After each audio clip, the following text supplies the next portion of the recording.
লাইফের ছোট্ট একটা গল্প বলতেছি। প্রতিটা মানুষের জীবনই কিন্তু যুদ্ধে, সেটা যেভাবেই হোক তার জীবনটা যুদ্ধের সাথে চালাতে হয়। কিন্তু আমার লাইফটা সম্পূর্ণ একটা অন্য ধরনের যুদ্ধে। আমার 3টা বাচ্চা। আমি প্রথম বাচ্চাটা আমার প্রতিবন্ধী, যে চোখে দেখতে পারে না, হাঁটতে পারে না, বলতে পারে না। তাকে নিয়ে আমি দীর্ঘ 8 বছর যাবৎ আমি যুদ্ধ করতেছি। তারপরে আমার আরেকটা বাচ্চা আছে যার বয়স 5 বছর। তারপরে আমার আরেকটা বাচ্চা আছে যার বয়স এখন 2.5 বছর। কিন্তু যখন আমার জীবন যুদ্ধটা শুরু হয়েছিল, অনলি তার বয়স ছিল মাত্র 13 মাস। তা আমার যখন বাচ্চাটার বয়স 13 মাস, আমি ওকে ব্রেস্ট ফিডিং করাচ্ছিলাম। তখন আমার হঠাৎ করে মনে হলো যে আমার রাইট ব্রেস্টের ভিতরে ছোট্ট একটা লাম্ব আছে। তা আমার কাছে সবসময় একটা বিশ্বাস ছিল যে আমার কিছুই হবে না, কারণ আজ আমার একটা প্রতিবন্ধী বাচ্চা রয়েছে, আরও ছোট ছোট দুটো বাচ্চা রয়েছে, আমার বৃদ্ধ শাশুড়ি ঘরে পড়া, যাকে সম্পূর্ণটা আমার দেখতে হয়। এছাড়াও আমি আমাদের এলাকায় প্রতিবন্ধী স্কুলে একটা শিক্ষকতা হিসেবে আছি। প্রতিবন্ধী বাচ্চাদের নিয়ে আমি কাজ করি, তাদের দেখভাল করার দায়িত্বটা আমারই ছিল। এই জন্য আমার মনে একটা দৃঢ় বিশ্বাস ছিল যে কিছুই হবে না। আল্লাহর প্রতি আমার একটা বিশ্বাস ছিল, প্লাস আমার হাজবেন্ডকে আমি বলতেছি যে ওটা কিছুই না, হয়তো বা ছোট্ট একটা লাম ধরা পড়ছে, অপারেশন করলে ঠিক হয়ে যাবে। তখন আমাদের পাশে একটা স্বাস্থ্য কমপ্লেক্স আছে, ওখানে খুলনা থেকে একটা ভালো ডাক্তার আসেন, আমি গেছি। তা উনি চেক আপ করে আমাকে বলতেছে যে আপনি একটা আলট্রাসাউন্ড করে নিয়ে আসেন। খুলনা সিটি মেডিকেল কলেজে পাঠিয়েছে, সেখান থেকে আমি আলট্রাসাউন্ড করে এনে ম্যাডামকে দেখাইলাম। তখন ম্যাডাম আমাকে আসতে বললো কি যে আমরা নির্দিষ্ট টাইম পর্যন্ত ব্রেস্টের একটা ট্রিটমেন্ট দিয়ে থাকি, এটা আপনার তার বাইরে চলে গেছে। তখন আমাকে ম্যাডাম ঠিকই বুঝতে পেরেছিলেন, আমাকে সরাসরি 250 বেডে ক্যান্সার ডিপার্টমেন্টে রেফার করেছেন, কিন্তু আমি সেখানে যাইনি। আমার কখনো মনে হয়নি যে আমি এত বড় রোগে ভুগছি বা এত বড় একটা কিছু আমার হতে পারে। আমার মনে সবসময়ের জন্য একটা দৃঢ় বিশ্বাস ছিল যে আমার কিছুই হবে না, কারণ আমি যদি বাড়ির বাইরে যাই, কে আমার এই বাচ্চা দেখবে, কে আমার শাশুড়িকে দেখবে, আরও ছোট ছোট দুটো বাচ্চা, একটা বাচ্চা ব্রেস্ট ফিডিং করে, এদেরকে কে দেখবে। যাই হোক, আমি যখন সিটি মেডিকেলে গেলাম তখন ওই স্যারও বুঝতে পেরে আমাকে সরাসরি বায়োপসি করতে দিয়েছেন। বায়োপসি করেই ধরা পড়ে গেছে যে আমার ক্যান্সার প্লাস 3rd স্টেজে। কিন্তু ডাক্তার অনেক হতবাক হয়ে শুধু বারবার বলতেছিল যে এই পেশেন্টের আরও আগে বোঝা উচিত ছিল, কিন্তু আমি কখনোই বুঝতে পারিনি। কিন্তু আমি কখনো ভেঙে পড়িনি, 1 মিনিটের জন্য আমি ভেঙে পড়িনি। আমি প্রথম কেমোটা আপনার খুলনা সিটি মেডিকেলে দিয়েছি। তারপরে আমি আপনার এই যে ক্যান্সার ইনস্টিটিউটে আসছি, ওখানে আসার পরে আবার আমাকে সব পরীক্ষা নিরীক্ষা দিছে, বায়োপসি কোর, আইপসি কোর প্লাস মেমোগ্রাম, সব পরীক্ষা নিরীক্ষা দেখেছে না আমার পূর্বে যে রিপোর্টগুলো ছিল এই রিপোর্টই সেম। কিন্তু আমার জীবন যুদ্ধে আমি কখনো, আমার যুদ্ধটা কিন্তু সম্পূর্ণই আমি একা। আমি সেখান থেকে একাই লড়তেছি, একা। আমি 8টা কেমো দিয়েছি, অপারেশন করেছি, 15টা রেডিওথেরাপি দিয়েছি, 4টা আপনার ইলেকট্রন বুস্ট দিয়েছি, কিন্তু প্রতিটা জিনিস কিন্তু আমার একা করা। আমি কখনো ভেঙে পড়িনি। আমার একটা বিশ্বাস যে আল্লাহ আমাকে ভালো করবে, প্লাস এর যুদ্ধে আমি জয়ী হব, আমার মনে একটা বিশ্বাস ছিল। কিন্তু সবচেয়ে বড় কথা, আমি যখন ট্রিটমেন্টটা শুরু করি তখন আমি নরসিংদী, আমার বোনের বাসা আছে, সেখান থেকে আমি আসা যাওয়া করতাম। কিন্তু এটা খুবই একটা প্যারা ছিল বা কষ্টদায়ক ছিল, প্রতিটা দিন জার্নি করে এখান থেকে আসা যাওয়া। তা যাই হোক, 4টা কেমো যখন শেষ হলো তখন আমি একদিন হসপিটালে বারান্দাতে শুয়েছিলাম।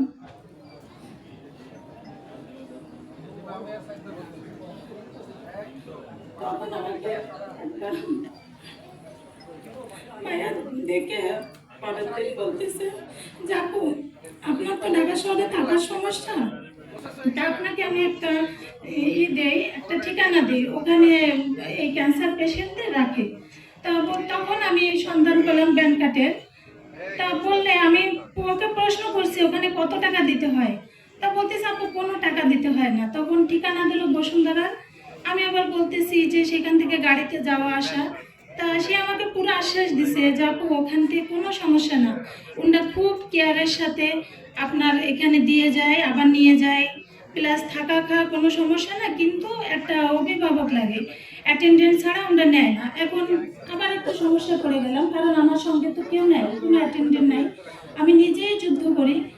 তখন আমি শোনার পরও আমি 1 মাস পরে আসছি, নিজের থেকে আমি এই অনুপ্রেরণা নিয়ে আসছি যে ওনাদের অনুরোধ করব যে স্যার বা ম্যাডাম, আমার সঙ্গে তো কেউ নাই, আপনারা যদি আমাকে স্থান না দেন তাহলে হয়তো বা আমার এই ট্রিটমেন্টটা এখানেই বন্ধ হয়ে যাবে। আর কারণ কোনো আত্মীয় বাসায় থাকতে ভালো লাগে না, কারণ সবাই মানুষকে বোঝা মনে করে, বিপদে পড়লে বোঝা যায় যে কে কার কতটুকু আপন, কে কাকে কতটুকু ভালোবাসে। আর আমি এটা ব্যক্তিগতভাবে খুব অপছন্দ করি, মানুষকে বিরক্ত করা।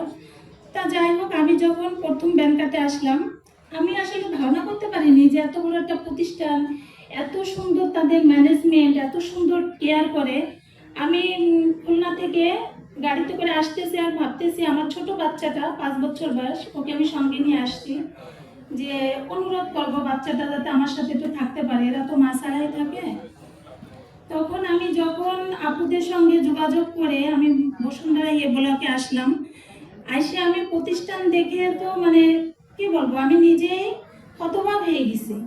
আমি কিন্তু আসতেছি আর ভাবতেছি যে হয়তো বা কোনো একটা মহিলা বা কোনো একটা অভিভাবক ঢাকা শহরে হয়তো বা 4-5 জন রুগীকে সেবা দেয়, এই রাতে আমি এই নিয়ত করেই আসছি, কিন্তু এত বড় প্রতিষ্ঠান সেটা আমি বুঝতে পারিনি। তারপরে আমি যখন দেখলাম তখন আমাকে আলোক নিবাস 1 থেকে 2-তে পাঠিয়ে দিছে। ওখানে 7তলা ভবনে সবটাই রুগীরা থাকেন। ওটা দেখে আমি আরো আরো আমি কি বলবো, আমি মনে হচ্ছে আমি প্রাণ খুঁজে পাইছি যখন আমি প্রতিষ্ঠানে ঢুকছি।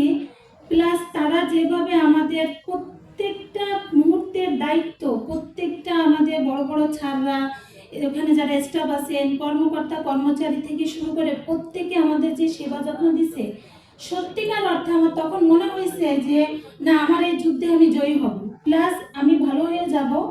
আর আমার মনে একটা আশ্বাস যে না, আমার আবাসস্থল পেয়েছি, আমার আর কোনো চিন্তা নেই, আর কারো বাসায় যেতে হবে না, কারোর মুখ কালো দেখতে হবে না, কিংবা নিজেকে অসহায় মনে হয়নি। যাই হোক, আমার সবশেষে আমি সে যুদ্ধে জয়ী হয়েছিলাম।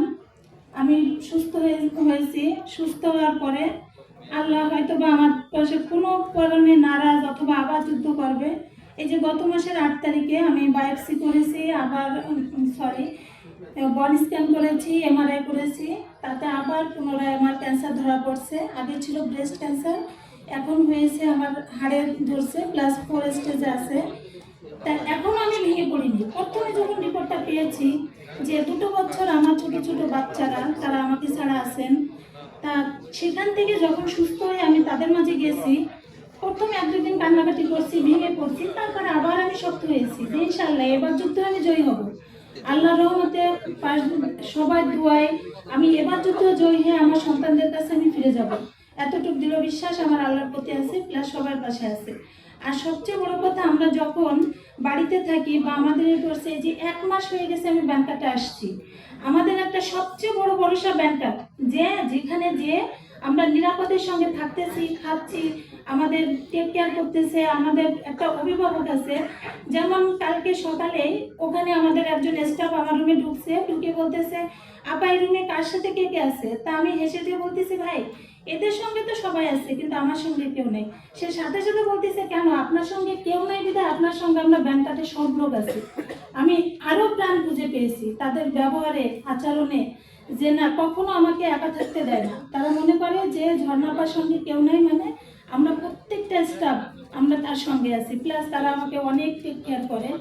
আর এ যুদ্ধের গল্প কখনো তো বলে শেষ করা যাবে না। প্রথম যেদিন ধরা পড়ছিল সেখান থেকে এখন পর্যন্ত আমার যুদ্ধ চলতেছে, প্লাস পাশে কেউ থাক না থাক, সর্বপ্রথম যা থাকার কথা ছিল তার সাপোর্ট আমি কোনো দিক থেকেই পাইনি, মানসিক না, অর্থনৈতিক না, কোনো দিক থেকে আমি তার সাপোর্ট পাইনি। তারপরও আমি ভেঙে পড়িনি। যাই হোক, আল্লাহ সবার কপালে তো সব কিছু লেখেন না।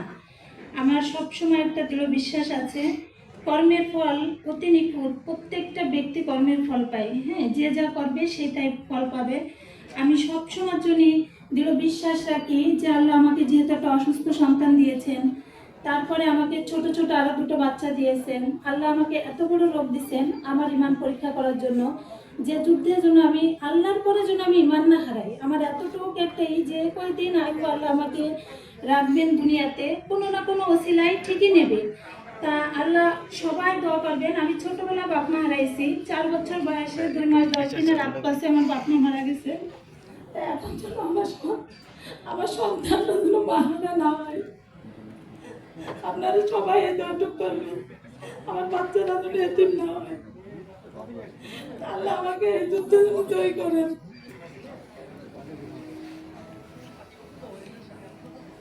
সবাই আমার জন্য দোয়া করবেন। আসসালামু আলাইকুম।